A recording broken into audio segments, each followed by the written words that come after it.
Hi வணக்கம். நான் உங்கள் விமல் ஸ்பெஷல் விமல். இன்னைக்கு நம்ம என்ன செய்ய போறோம்னா ப்ரான் வச்சு ஒரு டிஷ்ஷு, ப்ரான் வச்சு ஒரு சலாடு. இது ப்ரான் ஃப்ரை இல்லை அந்த மாதிரிலாம் கிடையாது. இது ஒரு சலாடு. இது பாண்டிச்சேரியில் ஒரு பீச் சைடில் ஒரு ஃபேமஸான சலாடு. இது ஆக்சுவலாக இதோட ஆரிஜின் வந்து கோவான்னு சொல்லுவாங்க. பட் இங்கே வந்து ரொம்ப நல்லா இங்கே ஒரு பீச்சில் இந்த சலாடு செஞ்சுருக்காங்க. ரொம்ப டேஸ்டான, பசங்களுக்குலாம் ரொம்ப பிடிக்கும் இந்த எறா. வாங்க இது எப்படி செய்யலாம்னு பார்க்கலாம். ஃபர்ஸ்ட் நம்ம ஒரு சாஸ் பேன் வச்சு அதில் வந்து ஒரு 2 ஸ்பூன் ஆயில் ஊற்றிக்கலாம். ஆயில் ஹீட் ஆகிடுச்சு. ஒரு 2 ஆனியன் ஸ்லைஸ் பண்ணிக்கிறேன். ஸ்லைஸ் எப்படின்னா ரொம்ப நைஸாலாம் பண்ணாதீங்க. இது சேலட் இதனால கொஞ்சம் திக்காகவே இருக்கலாம். ஏன்னா அப்போ தான் வந்து சாப்பிடும்போது அந்த ஒரு கிரன்ச்சியாக இருக்கும். ரொம்பலாம் ஃப்ரை பண்ணணும்னு அவசியம் கிடையாது. இது ரொம்ப சிம்பிளான சலாடு. இது ஃப்ரை பண்ண வேணாம். சும்மா ஒரு 5 நிமிஷம் லைட்டாக அந்த ஒரு ஃப்ரை பண்ணால் போதும். அது கூட நான் வந்து ஒரு அரை குடமிளகா அதே மாதிரி திக்காக ஸ்லைஸ் பண்ணி வச்சுருக்கேன். இந்த டிஷ்ஷில் மெயினே இந்த வெங்காயம், குடமிளகா, அவ்வளோதான் மெயின். இதில் அதை விட்டால் நம்ம நேராக எறா தான் போட போகிறோம். சில சாஸ் ஊற்ற போகிறோம். அவ்வளோதான் இந்த ப்ரான், இந்த சாலடோட ரெசிபி. ஒரு 2-3 நிமிஷம் வதக்கிட்டேன், அவ்வளோதான். இப்போ டைரெக்டாக வந்து ப்ரானு நான் ஒரு 20 to 25 பீஸ், அதாவது ஒரு 100 கிராம் அளவுக்கு எறா க்ளீன் பண்ணி வச்சுருக்கேன். சின்ன எறா தான். ஜஸ்ட் எறா போட்டோடனே டைரெக்டாக நம்ம வந்து சாஸ் ஒன்று ஆட் பண்ண போகிறோம்.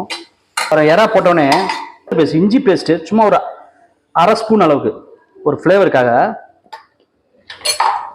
கூடவே வந்து தேவையான அளவுக்கு கொஞ்சமாக சாஸ்லாம் நம்ம யூஸ் பண்ண போகிறோம். ஒரு சாஸ் அதுலேயும் வரும். ஸோ இதுக்கு தேவையான சால்ட்டு.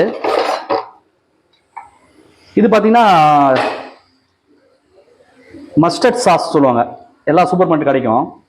இதுவும் இதுக்கு வரணும் இந்த ஃப்ளேவருக்காக. சும்மா அதில் ஒரு அரை ஸ்பூன் அளவுக்கு, ரொம்ப போடாதுங்க, ஒரு அரை ஸ்பூன். கொஞ்சம் சில்லி பேஸ்ட்டு கொஞ்சமாக. இது பார்த்தீங்கன்னா கார்லிக் சில்லி பேஸ்ட்டு, ஒரு ஃப்ளேவருக்காக, அந்த பூண்டு ஃப்ளேவர் லைட்டாக வரும், அதுக்காக லைட்டாக.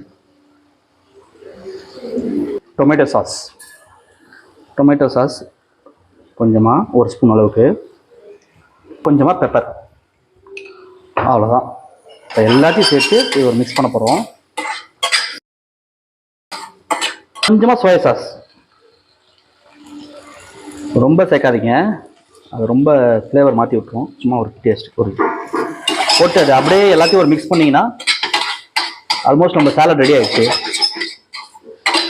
கொஞ்சமாக ஒரு 20 ml அளவுக்கு தண்ணி சேர்த்துங்க, அந்த சாஸையாக நல்லா கொஞ்சம் சாஸாக வரத்துக்கு. வேறு ஒன்றும் இல்லை, அவ்வளோதான். நம்மளோட பாண்டி ப்ரான் சலாட் ரெடி ஆகிடுச்சு.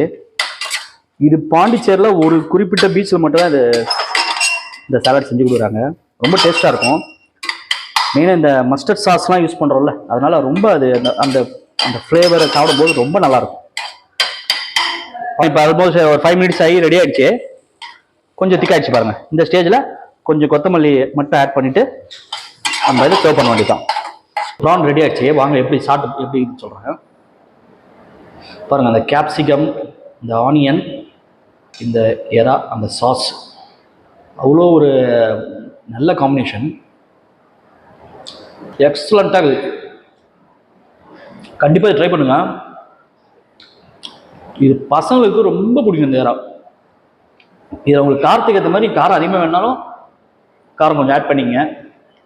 லைட்டாக சில்லி ஃப்ளேக்ஸ் இருந்தாலும் ஆட் பண்ணலாம். நான் ஆட் பண்ணல. பட் உங்களுக்கு வேணும்னா சில்லி ஃப்ளேக்ஸ் ஃப்ளேவர் வேணும்னா ஆட் பண்ணிக்கலாம். அவ்வளோ அருமையாக இருக்குது. Must try. கண்டிப்பாக ட்ரை பண்ணிட்டு எப்படி சொல்லுங்கள்.